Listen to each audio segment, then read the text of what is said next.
Muy buenos días, bienvenidos como todos los miércoles a las 7 de la mañana a un gran seminario más en anestesia. Mi nombre es David Martínez, soy residente de segundo año en la especialización en anestesiología y reanimación de la Facultad de Medicina en la Universidad de Antioquia. El tema del día de hoy es la utilidad clínica de los bloqueos de la pared abdominal, un tema bastante importante por el gran volumen de cirugía abdominal al que se ve enfrentado el anestesiólogo en su diario quehacer y debe conocer las estrategias analgésicas para ofrecer alivio del dolor postoperatorio a todos sus pacientes. Conté con la mejor asesoría, la asesoría de la doctora Adriana Cadavid, profesora de la sección de anestesiología y reanimación, toda una institución en la medicina del dolor. ¿Cómo vamos a desarrollar el tema del día de hoy? Vamos a empezar con unos conceptos básicos de anatomía de la pared abdominal. Luego vamos a ver los tipos de bloqueos, nos vamos a detener en cada uno de ellos, vamos a conocer sus indicaciones, la evidencia que los soporta, unos puntos clave de cada uno de los bloqueos. Luego construimos para ustedes una pirámide de jerarquización de estos tipos de bloqueos basados en la utilidad clínica y en todo el grosor de la evidencia científica. Termino con unas conclusiones y atendemos y damos respuestas a sus inquietudes. Empecemos entonces con la anatomía básica. La pared abdominal la podemos definir como una estructura cilíndrica miofacial. Tenemos entonces en esta imagen unos músculos bastante importantes. 3 de ellos son planos. Aquí vemos el primero de ellos, el más superficial, el músculo oblicuo externo. Si hacemos un corte de este, observamos el músculo oblicuo interno y fíjense ustedes cómo la aponeurosis de ese músculo se va proyectando hacia la línea media. Cosa que sucede con el músculo más interior de los 3 planos, que es el transverso abdominal, cuya aponeurosis también se proyecta hacia la línea media. ¿Y para qué? Para formar esta estructura, que es la vaina de los rectos o el recubrimiento aponeurótico del músculo recto abdominal. Aquí tenemos una visión de la cara anterior de la vaina de los rectos. Esta tiene una lámina anterior y una lámina posterior que va a envolver ese músculo. Fíjense que la cara o lámina anterior, por unos tejidos tendinosos, divide el músculo en 3 o 4 compartimientos, dando esa apariencia clásica de six-pack o chocolatina, muy apreciada por algunos y algunas, pero que todos tenemos escondida debajo de una capa de tejido adiposo muy arraigada a nosotros, que se rehúsa a salir de nuestro cuerpo, y esa capa de tejido adiposo no solamente es importante desde el punto de vista estético, si se quiere, sino también desde el punto de vista anestésico, como vamos a ver más adelante. La pared posterior de nuestra cavidad o de nuestra pared abdominal, en esta pared vamos a encontrar unas estructuras de interés, unos grupos musculares bastante interesantes para el anestesiólogo. El músculo cuadrado lumbar, el complejo muscular erector de la espina, esta referencia anatómica que es el triángulo de Petit formado por el oblicuo externo, el latísimo del dorso y la cresta ilíaca. Adicional a eso, vamos a encontrar esta estructura facial que es la fascia toracolumbar. La fascia toracolumbar envuelve todo el complejo muscular dorsal desde la porción torácica hasta la porción lumbar. Tiene 3 láminas, una lámina anterior, una lámina media y una lámina posterior. Fíjense aquí la íntima relación de la lámina anterior y la lámina media con el músculo cuadrado lumbar, importantísimo para el bloqueo de este plano, que ya veremos unas diapositivas más adelante. Tenemos este esquema en el que mostramos la prolongación hacia posterior de la aponeurosis del músculo transverso abdominal formando la fascia transversalis. La fascia transversalis junto a la fascia toracolumbar va a permitir que el anestésico local administrado en este sitio difunda hacia niveles superiores, ¿cierto? Alcanzando incluso los niveles de T5 y T7. Los nervios que inervan la pared abdominal son ramas, o mejor, se originan de las ramas anteriores de los nervios de los segmentos torácicos, de los segmentos espinales torácicos. Esas ramas anteriores que van a formar los nervios toracoabdominales van a tener una división cutánea anterior y una división cutánea lateral. La división cutánea lateral, todas sus ramas van a caer al plano del músculo transverso abdominal. En este plano se van a juntar con ramas comunicantes y con las ramas anteriores de T9, T10, T11, T12 y L1, formando el plejo nervioso del plano del transverso abdominal. Ese plejo nervioso tiene una variabilidad anatómica interindividual bastante grande, cosa que explica por qué el bloqueo TAP parece funcionar mejor en unas personas que en otras. Adicional a eso, estos nervios torácico-abdominales tienen también una división cutánea anterior que se ve aquí cercana a la línea media. Fíjense cómo todas las ramas cutáneas anteriores caen sobre la lámina posterior de la vaina de los rectos, que va a ser nuestro objetivo cuando estemos ejecutando uno de estos bloqueos. Empecemos entonces hablando de los tipos de bloqueos. Hago hincapié en que esta charla está orientada a la utilidad clínica. Los aspectos técnicos los vamos a tocar someramente, de manera muy tangencial, porque en 3 semanas exactamente tendremos la oportunidad de escuchar al doctor Santiago Guzmán con una excelente charla sobre los bloqueos interfaciales. Desde ya la invitación para todos ustedes y para los que nos ven a través de online. Hablemos del bloqueo TAP. El bloqueo TAP fue escrito por primera vez en el año 2001 por el doctor Rafi. Rafi entonces propuso un sitio de inyección del anestésico local ubicado en el punto que él llamó LIP. Ese punto LIP es el punto donde el latísimo del dorso se inserta en la cresta ilíaca. 6 años más tarde, el doctor McDonnell propone un nuevo abordaje y es en el lado anterior del triángulo de Petit.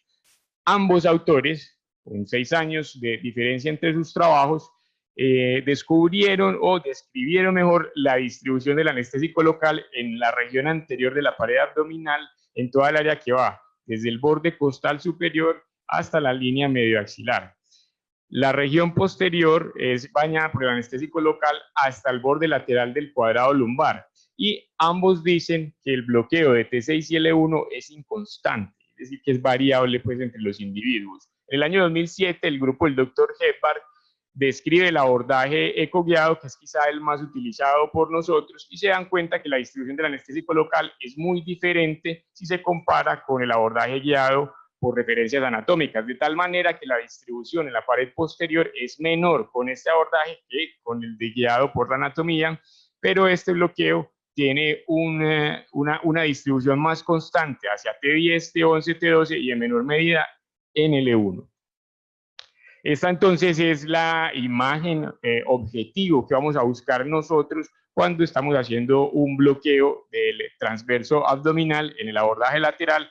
Buscamos esta imagen y en el abordaje subcostal buscamos esta imagen y estos van a ser nuestros target o nuestros puntos objetivos para la inyección y la administración del anestésico. ¿Cuáles son las indicaciones? Estas indicaciones están dictadas por las diferentes asociaciones de anestesia regional. La americana ASRA, la europea ESRA y la escuela neoyorquina de anestesia regional NISORA. Las indicaciones de estas asociaciones son las siguientes: utilice el bloqueo TAP para la analgesia postoperatoria de resección intestinal, cesárea, histerectomía, apendicectomía, colelap, herniorrafias, prostatectomía, nefrectomía, incisiones en la línea media, haciendo salvedad que cuando las incisiones son en la línea media, usted debería hacer 2 punciones, es decir, un bloqueo TAP a cada lado, listo, para poder cubrir la totalidad de la pared abdominal, de la inervación de esa pared abdominal. Hablemos ahora de evidencia. Este metaanálisis del año 2015, conducido por el doctor Moira Berisville, un enamorado de la anestesia regional y un defensor asiduo del bloqueo TAP, él se propuso aquí demostrar cuál era la eficacia de este bloqueo y los desenlaces primarios que él quería buscar era el consumo de morfina en las primeras 6 horas del postoperatorio, el desenlace secundario es el consumo de morfina a las 24 horas del postoperatorio, y para ello analizó 31 ensayos clínicos con un total de 1.611 pacientes y los desenlaces los buscó en distintos escenarios. El metaanálisis es bastante largo, pero para el día de hoy entonces traigo los escenarios que nos parecieron más importantes. El primer escenario es la eficacia analgésica del bloqueo dependiendo del tipo de cirugía. Fíjense ustedes cómo el bloqueo TAP se asocia con un menor consumo de morfina a las 6 horas cuando la cirugía es laparotomía, laparoscópica o cesárea. El segundo escenario, muy interesante, evalúa el consumo de morfina cuando el bloqueo TAP hace parte de un régimen de analgesia multimodal. Fíjense ustedes cómo las diferencias con el grupo de control no son tan marcadas cuando el TAP hace parte del régimen de analgesia multimodal si lo comparamos cuando el TAP no hace parte de uno de esos regímenes. Los grupos de control de los diferentes ensayos clínicos analizados dejan la sensación de que pues, el bloqueo TAP tenía ventaja porque en la mayoría de los ensayos se comparaba bloqueo TAP versus placebo solamente en 3 ensayos, el de Zapapurapu, el del doctor Jaime Ortiz y el del doctor Tochar, comparaban el TAP versus la infiltración local de la herida, ¿cierto? El resto sí era con placebo. ¿Cuál es la conclusión de este metaanálisis? Las conclusiones grandes es que el bloqueo TAP reduce el consumo de morfina independiente del tipo de cirugía y que cuando hace parte de un plan de analgesia multimodal, en realidad no hay una diferencia significativa con respecto al control. Este estudio del año 2016 evalúa la eficacia del bloqueo TAP versus la analgesia epidural caudal en 70 niños entre los 2 y los 6 años que fueron llevados a cirugía abdominal inferior. Estas son las dosis utilizadas para cada grupo. Un grupo recibió analgesia caudal con bupivacaína, esta dosis. El otro grupo, un bloqueo TAP ecoguiado con esta dosis. Desenlaces primarios. Las variables hemodinámicas en el intraoperatorio y la duración de la analgesia postoperatoria definida como el tiempo que existe entre el fin de cirugía y el momento en el que se le administra la primera dosis de analgesia de rescate a nuestro paciente. ¿Qué encontraron entonces los investigadores? En cuanto a las variables hemodinámicas, fíjense cómo la presión arterial media se comporta de manera similar en ambos grupos. El pulso sí exhibe una diferencia marcada, sobre todo en los primeros minutos de cirugía, pero tiende a equipararse conforme avanza el procedimiento. Y en cuanto a la necesidad de rescate, vemos cómo los niños que hacían parte del grupo de caudal, un número mayor de niños, 34 en total, requirió analgesia de rescate versus 26 pacientes del grupo de analgesia TAP. Y muy interesante, fíjense cómo la duración de la analgesia postoperatoria fue mucho mayor para el grupo de analgesia caudal. Las conclusiones es que la duración de la analgesia postoperatoria es mayor con la caudal que con el TAP, pero de manera curiosa, después de 6 horas, los niños que recibieron TAP requirieron menos dosis de rescate. Este estudio del año 2017 comparaba entonces la epidural analgésica versus el catéter en el plano del músculo transverso abdominal. Los pacientes que recibían epidural la recibían con bupivacaína a esta velocidad de infusión, los que recibían el catéter recibían una dosis de 20 mililitros en el postoperatorio inmediato y un refuerzo de otros 20 mililitros a las 8 horas después de la cirugía.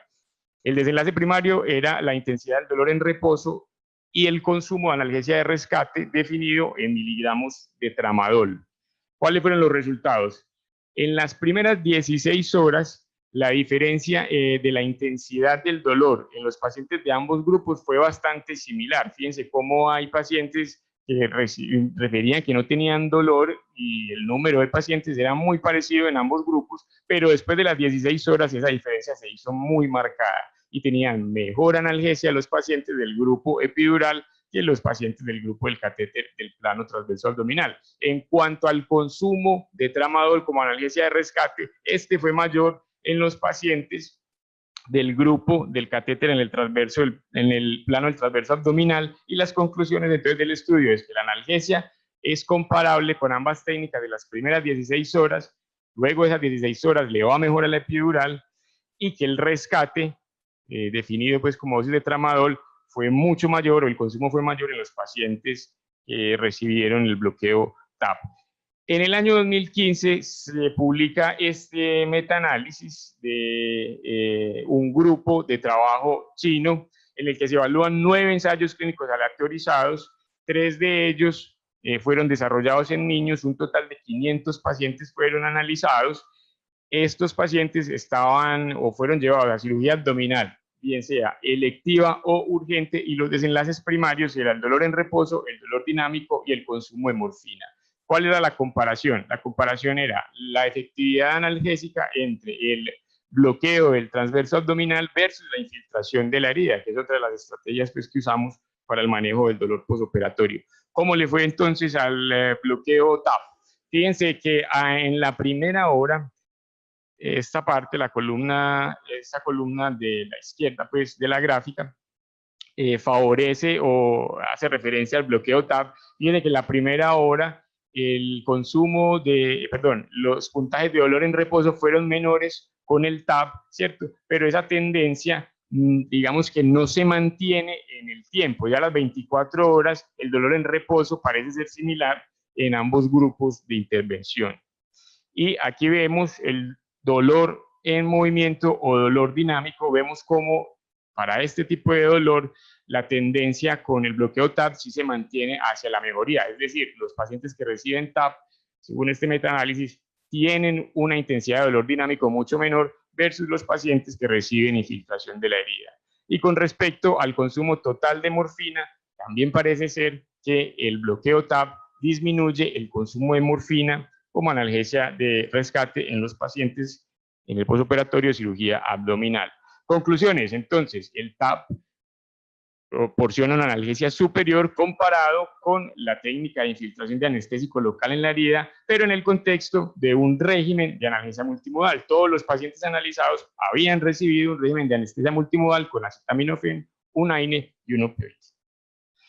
En el año 2015, nuevamente, el británico Beresville conduce este metaanálisis en el que compara la eficacia del transverso abdominal versus la epidural analgésica en cirugía abdominal. 10 ensayos clínicos, en 4 de ellos, o 4 de estos ensayos fueron conducidos en niños, el resto en adultos. 5 ensayos clínicos compararon la inyección única de anestésico local en el plano del transverso abdominal versus una sola inyección de epidural en las primeras 6 horas del postoperatorio. Los otros 5 estudios compararon la analgesia de ambas técnicas en las primeras 24 horas del postoperatorio, de tal manera que el grupo TAB o a los pacientes del grupo TAB les dejaron un catéter bilateral hasta 24 horas. Y el desenlace primario fue el dolor en reposo en ese primer día postoperatorio.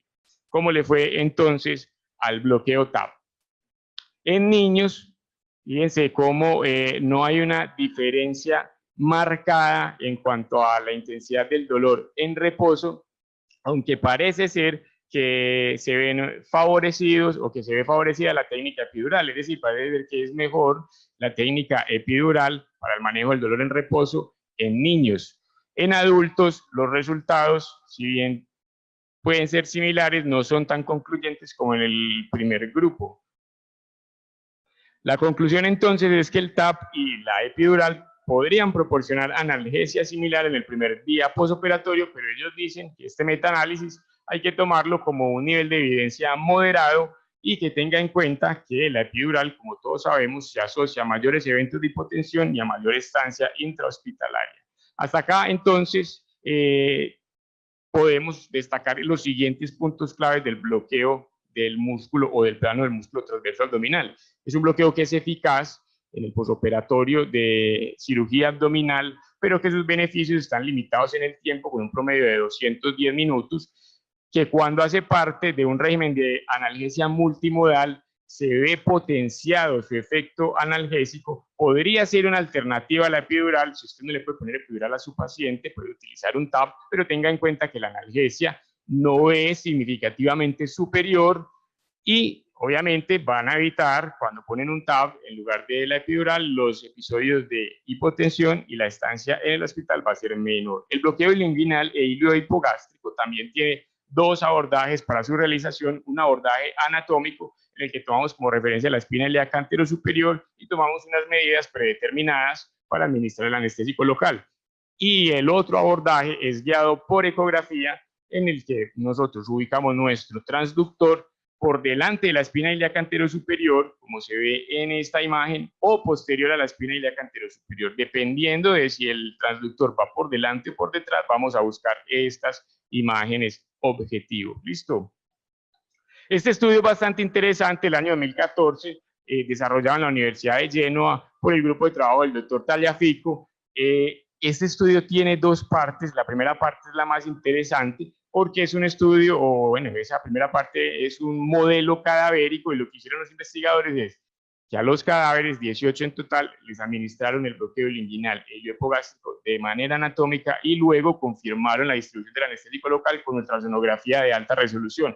¿Qué se dieron cuenta? Y con la técnica guiada por referencias anatómicas hay un fallo de hasta el 40%. Entonces de ahí el mensaje es que si vamos a utilizar este tipo de bloqueos, usemos ecografía. ¿Cuáles son las indicaciones de las diferentes sociedades de anestesia regional para este bloqueo? Cirugía inguinal, hemiorragia, anatomía, cortidiopexia. Tenga en cuenta que este bloqueo proporciona un mayor bloqueo somático que visceral y que el territorio del nervio genitofemoral no va a estar cubierto con este abordaje. En el año 2010 se publica este ensayo clínico aleatorizado controlado, cirugía inguinal electiva en niños, donde se compara el TAP versus el bloqueo inguinal guiado por ecografía. Los pacientes tenían una edad entre 6 meses y 12 años. El desenlace primario era el consumo de analgesia suplementaria en el posoperatorio. ¿Qué encontraron entonces? En la unidad de cuidados posanestésicos, es decir, en el posoperatorio temprano, los requerimientos de morfina fueron similares en ambos grupos de trabajo, ¿cierto? Durante el primer día de hospitalización, esos requerimientos de morfina fueron menores en el grupo que recibió bloqueo ileoinguinal, y ya en casa los requerimientos de analgesia también fueron menores en el grupo que recibió el bloqueo ileoinguinal guiado por ecografía, aunque pues la diferencia no es estadísticamente significativa.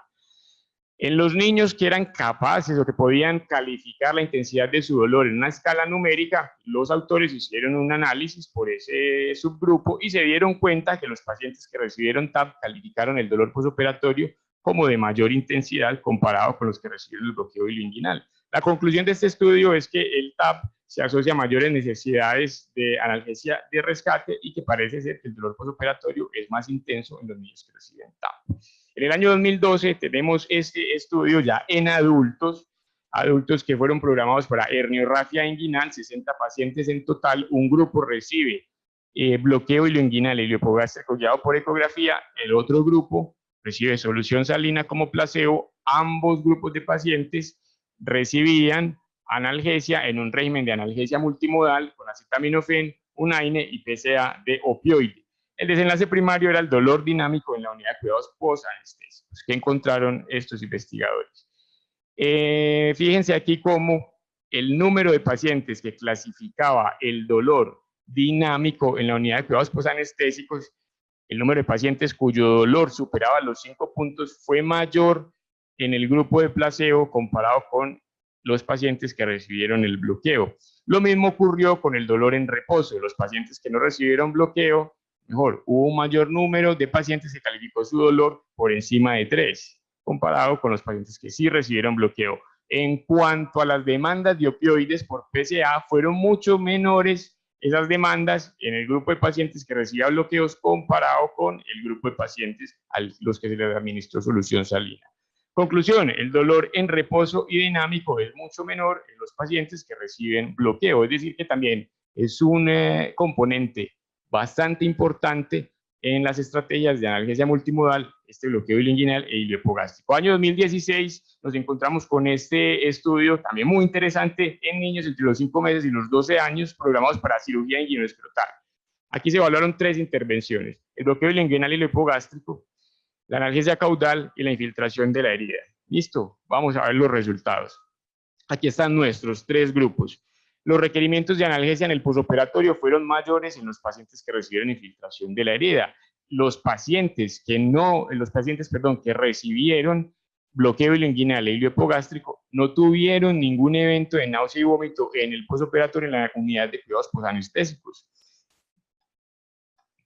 En cuanto a los parámetros de recuperación, el tiempo de la primera micción fue muy similar en ambos grupos, lo mismo que el tiempo para la movilización de las piernas, pero el tiempo para dar de alta sí fue superior, o se demoraron más para darle de alta a los niños que habían recibido infiltración de la herida. Entonces, la gran conclusión es que la analgesia caudal y el bloqueo ileoinguinal e iliohipogástrico en cirugía inguinal parece proporcionar una analgesia similar en los niños.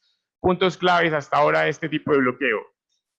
La técnica guiada por ecografía es superior a la técnica guiada por referencias anatómicas. Usémoslo siempre como un componente de nuestros regímenes de analgesia multimodal y puede ser una buena alternativa a la caudal en niños que son llevados a cirugía inguinoescrotal o cirugía inguinal. El bloqueo del cuadrado lumbar, descrito en el año 2007 en un trabajo no publicado por el doctor Blanco, quien hablaba del abordaje del TAP posterior en una conferencia de la Asociación o de la Sociedad Europea de Anestesia Regional. Posteriormente, ese abordaje posterior del TAP, él lo llamó como bloqueo del cuadrado lumbar, demostró que el anestésico local tenía una distribución bastante constante y consistente en todos los pacientes por toda la fascia transversalis que se conectaba con la fascia endotorácica y alcanzaba niveles analgésicos que llegaban hasta T5 y T7.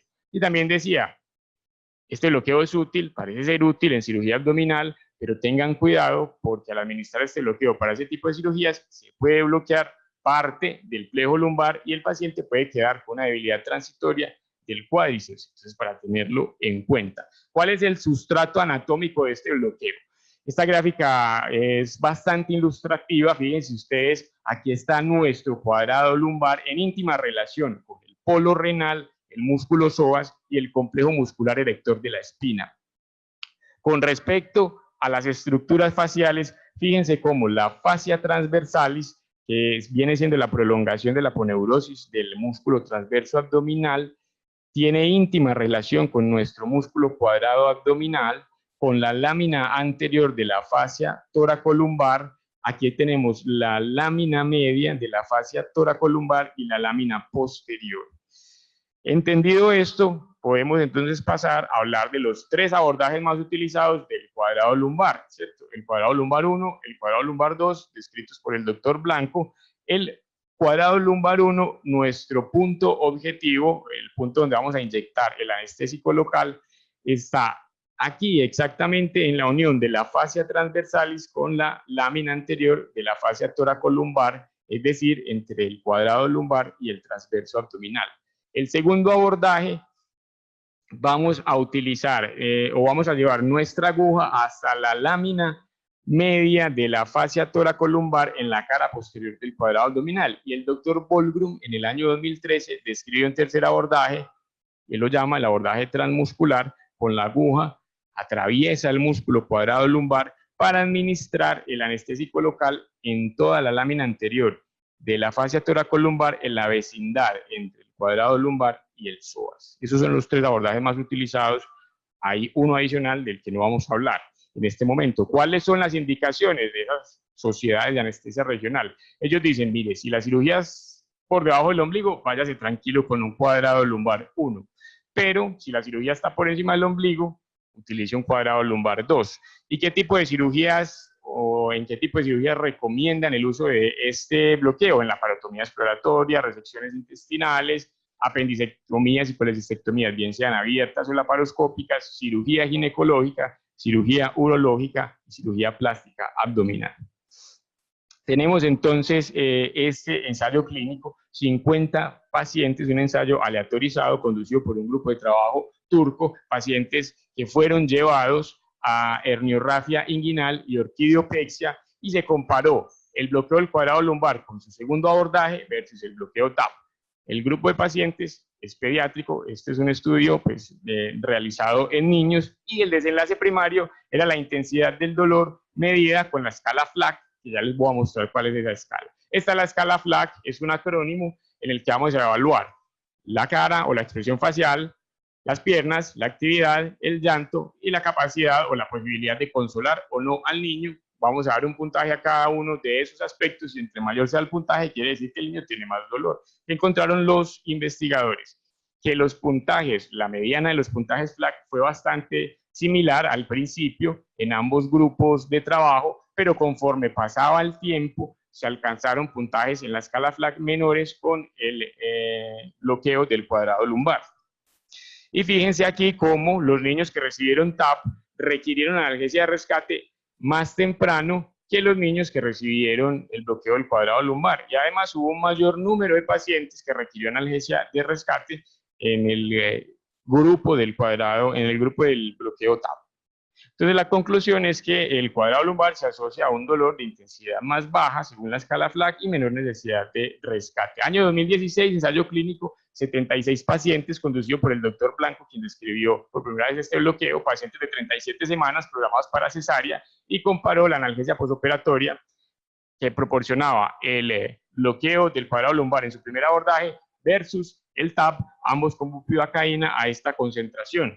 El resultado primario era el consumo de morfina postoperatorio en estos lapsos. Se dio cuenta que los pacientes que recibían cuadrado lumbar tenían menor consumo de morfina a las 12, a las 24 y a las 48 horas en el postoperatorio. Como se ve aquí, fíjense que los cuadros amarillos son las pacientes o representan a las pacientes que recibieron bloqueo del cuadrado lumbar y los cuadros verdes representan a las pacientes que recibieron TAP. Como los cuadros verdes están siempre por encima de los amarillos Y en términos de demandas de PSA de morfina, también las demandas de PSA de morfina fueron mayores en las pacientes que recibieron TAP. Este es un metaanálisis del año 2018 que incluía, entre otros, el ensayo que les acabé de mostrar. Y en este metaanálisis, los investigadores se dieron cuenta que el tiempo de analgesia postoperatorio del bloqueo del cuadrado lumbar fue de 459 minutos, superior al tiempo de analgesia postoperatorio alcanzado con el bloqueo TAP. Se asoció también a menor consumo de morfina en el postoperatorio y el puntaje o los puntajes de dolor fueron menores, es decir, que el dolor postoperatorio fue menos intenso, si se quiere, en los pacientes que recibieron bloqueo del cuadrado lumbar. Este ensayo clínico del año 2018, 70 pacientes adultos que iban a cirugía abdominal, un grupo recibió el bloqueo en el plano del transverso abdominal, el segundo grupo recibe el bloqueo del cuadrado lumbar con el primer abordaje, y los investigadores querían definir cuál era la intensidad del dolor en ambos grupos en una escala de 0 a 10 en estos lapsos, y los requerimientos de rescate. Estas son las cirugías a las que fueron llevados nuestros pacientes, cirugías oncológicas, urológicas, plásticas, etc. ¿Y cuáles fueron los resultados? La analgesia posoperatoria en el grupo de los pacientes que recibieron bloqueo del cuadrado lumbar fue mucho mayor cuando se compara con la analgesia posoperatoria de los pacientes que recibieron bloqueo TAP. Y el consumo de morfina como analgesia de rescate fue menor en los pacientes que recibieron cuadrado lumbar.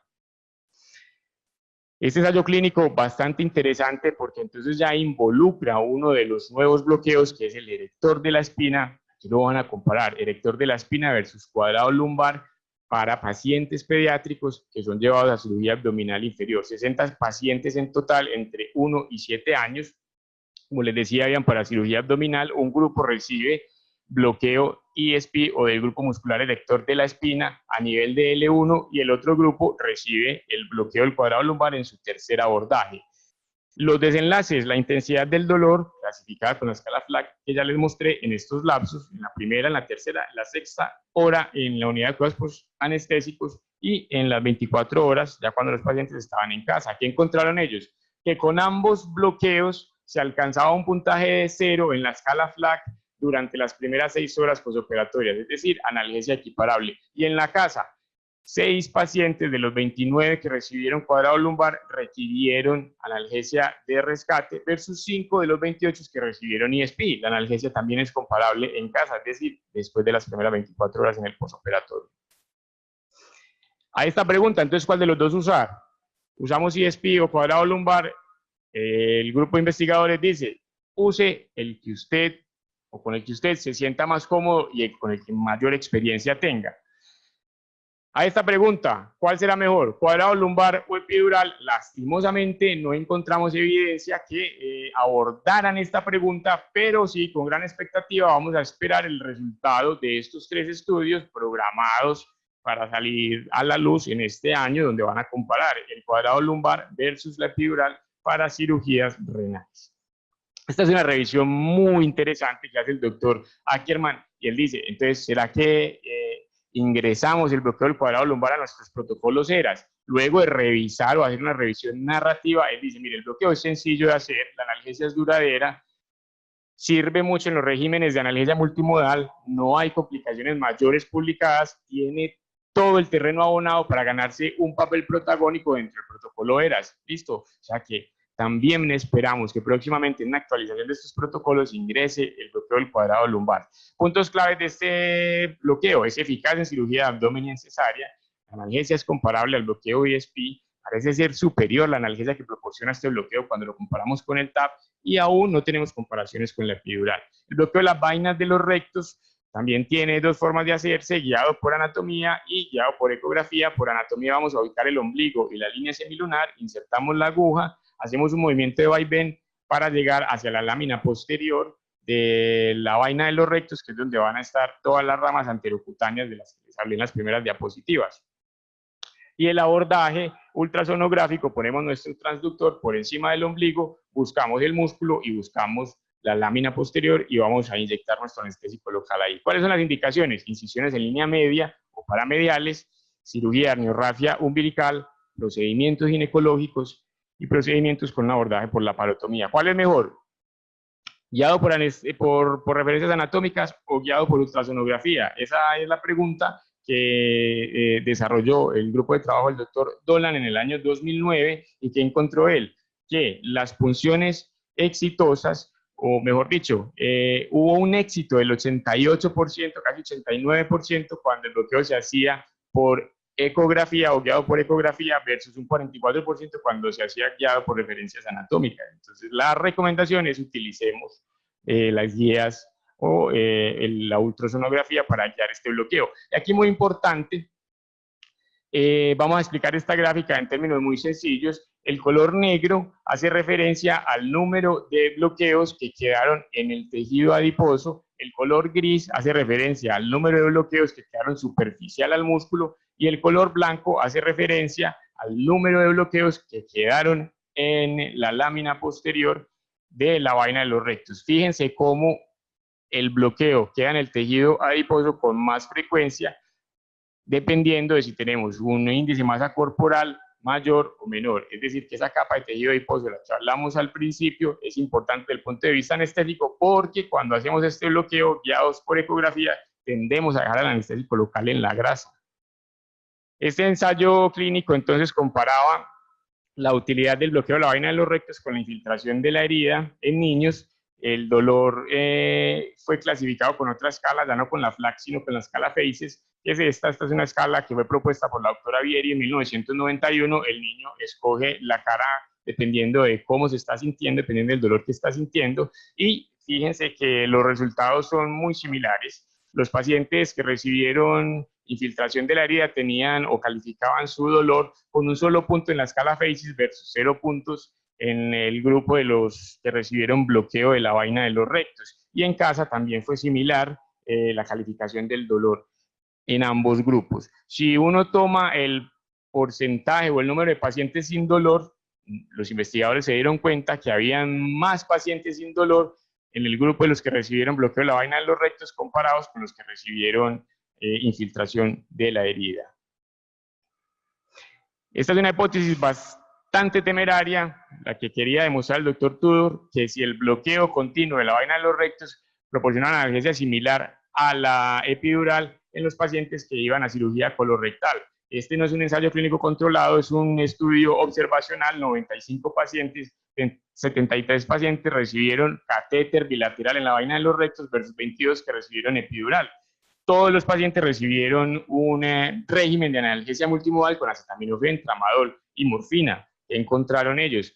Encontraron que los pacientes que recibieron catéter en el plano del músculo recto abdominal requirieron o tuvieron mayores demandas en su PSA de morfina, pero que el tiempo de movilización fue menor en los pacientes que recibieron el catéter en la vaina de los rectos y el tiempo de estancia hospitalario fue muy similar en ambas técnicas. No hay ensayos controlados que aborden esta hipótesis. Puntos claves, entonces, hasta el momento.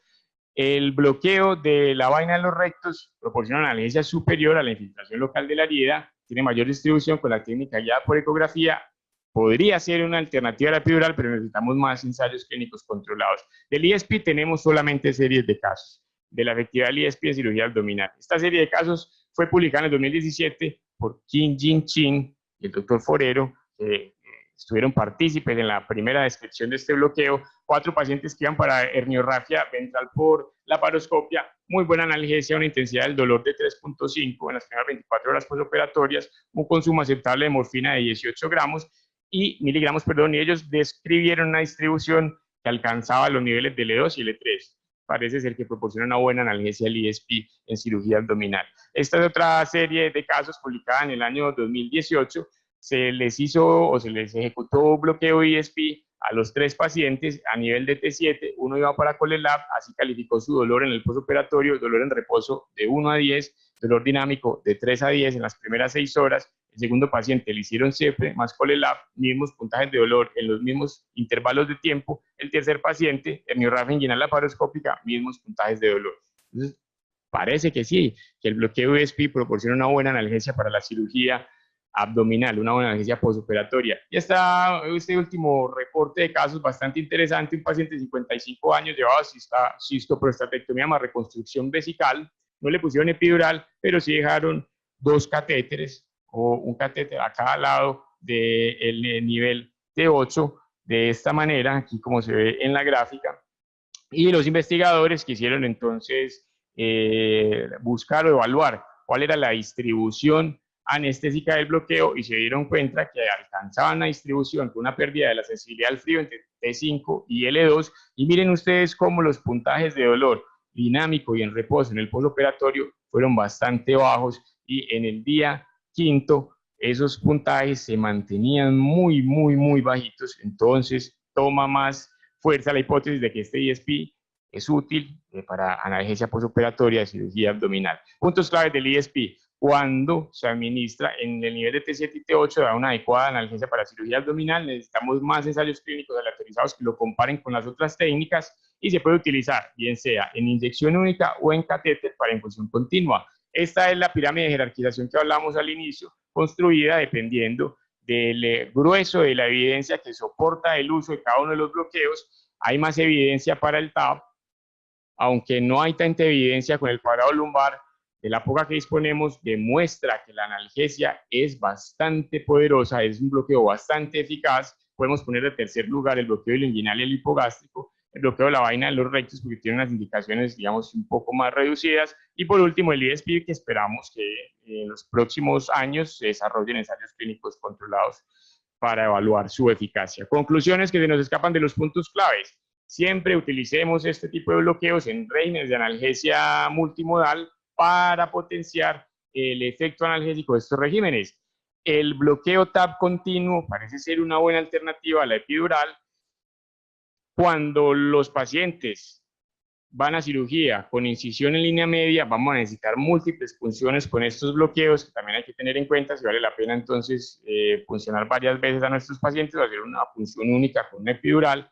Faltan ensayos clínicos controlados que comparen estos bloqueos con infusión de lidocaína, que desde el 2015 ha tomado mucha fuerza pues como estrategia analgésica en el postoperatorio de cirugía abdominal. El cuadrado lumbar puede hacer parte ya de los protocolos ERAS. El ESP es una opción eficaz, pero requieren más estudios. Muchas gracias.